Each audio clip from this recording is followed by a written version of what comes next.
So yesterday I seen on the internet, or maybe this morning, I forget, but these Hasidic Jews burning the Israeli flag and the American flag and shouting "Death to Israel, death to America."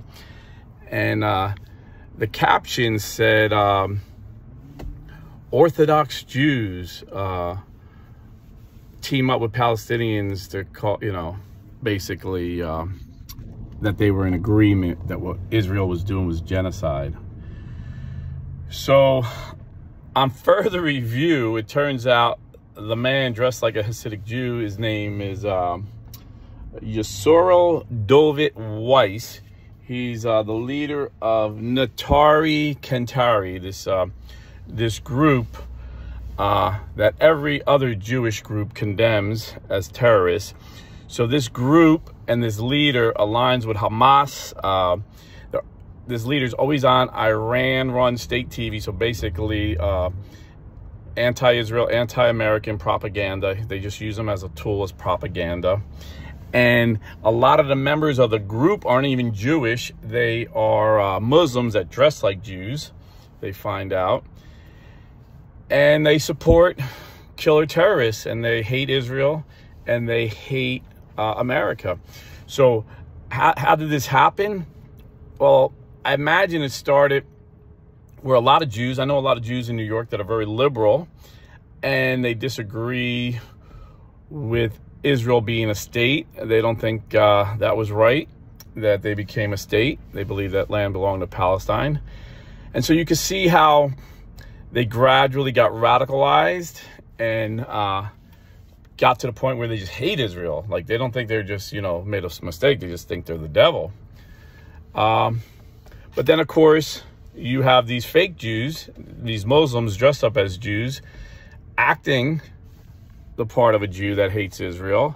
And then you have what we call useful idiots, these college students that don't know the history of Hamas.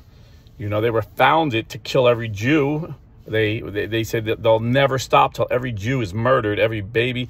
And they train the children in Palestine in school from kindergarten to think of Jews as subhuman, just like the Nazis did. And just like the Nazis use what they call capos or capos, other Jews, to watch over the Jews in the concentration camps. A lot of Jewish leaders refer to these Jewish people as capos. So capo, so the Germans would get maybe 100 Jews, and then they would give a hierarchy of other Jews. Hey, listen, we'll give you privileges, we'll treat you good, but you got to keep them in line. And some capos had no choice. They forced them to do it, and they were very kind to the Jews. But a lot of them were sellouts. A lot of them were sellouts. And they abused, they raped the Jewish women. They would beat the Jewish men, treat them horrible. And history tells us that when the Jews were free, a lot of these capos were killed. Kind of like the tax collector in Jesus' time. Those Jews that became tax collectors, they sold out to Rome. And, I see a parallel with these Catholics that hate the Pope and want to dispose the Pope. So yesterday, the most ridiculous thing I've ever seen was 19 random Catholics are demanding Pope Francis resign. Now, just like fake news CNN reports that these Orthodox Jews are siding with Hamas, fake Catholic news might call them 19 prominent Catholics. But I've only heard of two of them. John Henry Weston, who runs Fake Site News, who's been proven that his news site treats Pope Francis like CNN treats Trump, like takes him out of context, whole stories back. It's been proven. He's just, it's fake news. I thought it was a pro-life site, so I used to watch it. Now it's just fake site news. Everything on the site, not everything, but there's so much fake stuff. I wouldn't even waste my time watching this guy. And then Peter Kwasniewski, who's, every time I hear this guy, I don't know where he got his PhD from, but every time I hear this guy, he sounds like a Protestant. I really thought he was a Protestant. Someone says, no, he's a Catholic. So I compare these Catholics to these capos. I compare these Catholics to these Jews who hate Israel. that, and you know, I'm sure these Jews started out just disagreeing with Israel, the way they ran their country. And then they really shout death to Israel. And, you know, I think that there were some sincere Catholics who disagreed with Pope. And now you hear them calling death to the Pope. Altman called for the death of Pope Francis. And people still support this wackadoodle. So I see the same parallel. And just like, you know, they have their little cult called, what are they called?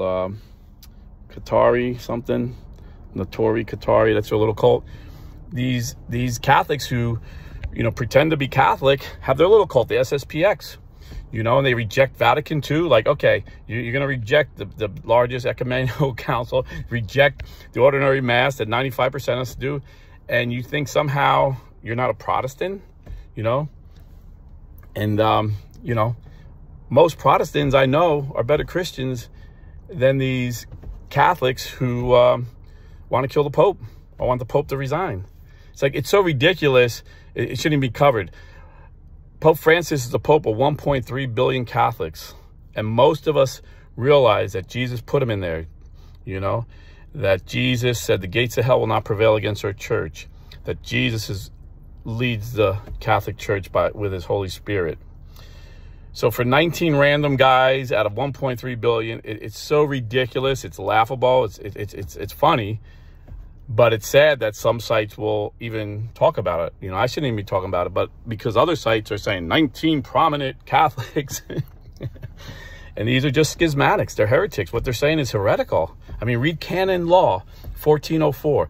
Read canon law 1373. And the way they get around that is, oh, they don't. The canon law was updated by Pope St. John Paul II, and Pope St. John Paul II was a bad pope, so we don't agree with that code of canon law. Same thing with the catechism. You know, read the catechism and you see these people are in such a deep error. But these people will reject the catechism because Pope St. John Paul II was the one that revised that, and they think he was a bad pope. These 19 guys, they decide who the good pope is and who the bad pope is. Well, they're wrong. Pray for their souls, because their souls are in jeopardy, man. This is what they're doing. It's very dangerous, and they're leading other people away, useful idiots. You know, and I don't mean like idiots like they're stupid. You know, this is a Soviet Union term, that they take young, impressionable minds that want to do the right thing, that think they're doing the right thing, and they convince them. And this is what these people do. And they have their stooges all over YouTube spewing their hate towards Pope Francis, getting people to hate Pope Francis, getting people to hate the church and the magisterium and our bishops. And, their souls are in jeopardy of hell, and they're leading other people astray. So pray for these people and stay Catholic.